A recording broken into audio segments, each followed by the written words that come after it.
Hello and welcome back to another video, and in this video I'm going to be refurbishing this old 90s computer. At the back we see it has a 366 MHz Pentium 2, which is actually just a 366 MHz Celeron. We also see a build date of December of 1999 with a 24-month warranty, which is of course long expired by now. I actually found this PC laying in an old office basement next to a CRT monitor. I also got a lot of other interesting stuff from that basement, but I'll be covering that in another video. Except for the power supply missing in this system seems to be complete, even having a hard drive installed. The PC is also missing its top cutter, so there's no point in keeping the case. So now I'm going to be starting by unscrewing the screws holding this like support or something like that for the top shield.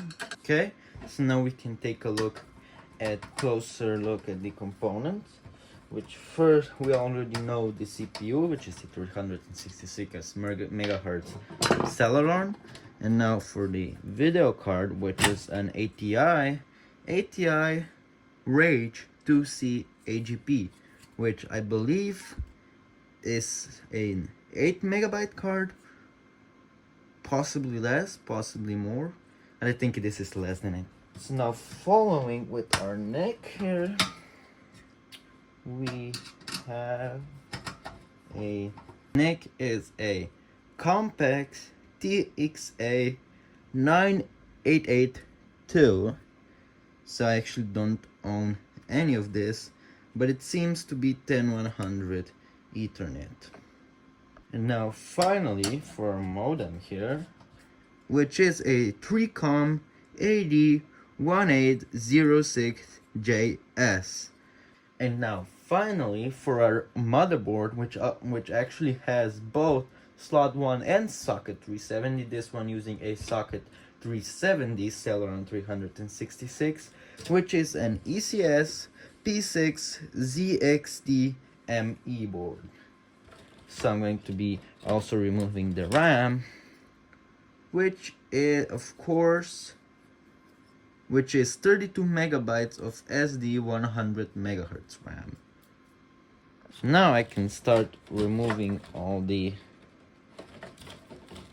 IDE cables here, which hopefully go out easily. Yeah. Okay. Looking down at our front I/O, I can also see that we are missing the speaker, so I'm gonna make sure to put one in. So now that I'm unscrewing the motherboard, I also see that the motherboard has no bad capacitors.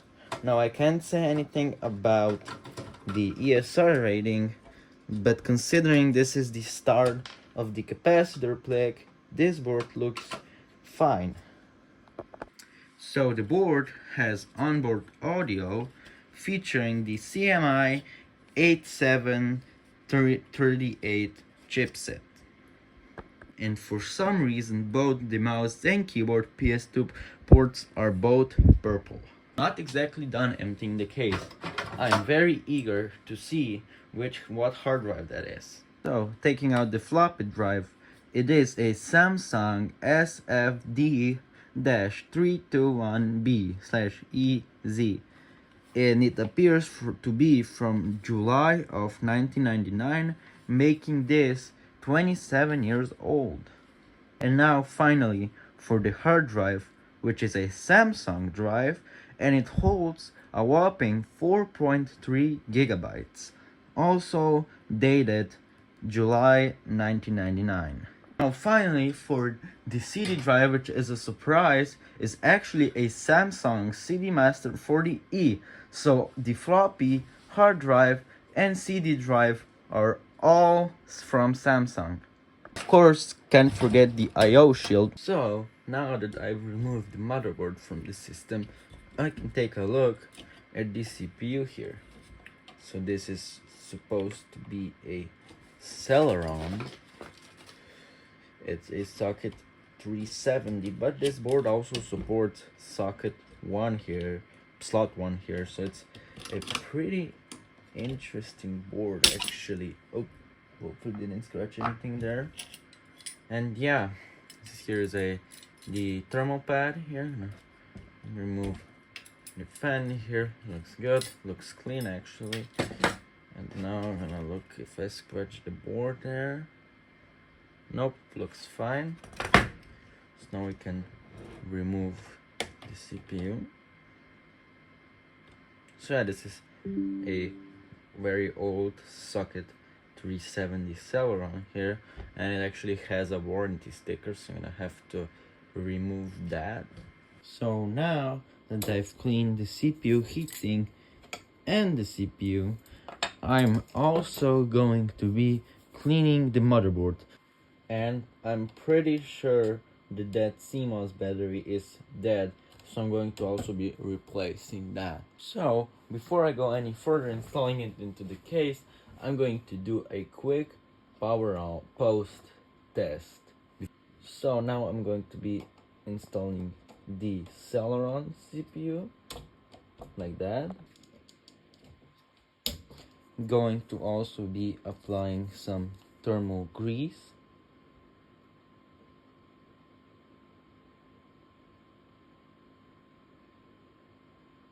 Like that. And now the CPU heatsink. So this is the like that. And now for our 32 megabytes of PC 100 RAM here, which I'm of course going to be upgrading later. So this just like that.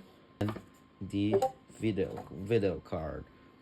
So I got everything hooked up with a power supply and also a speaker to hear for any error codes. Short out pins.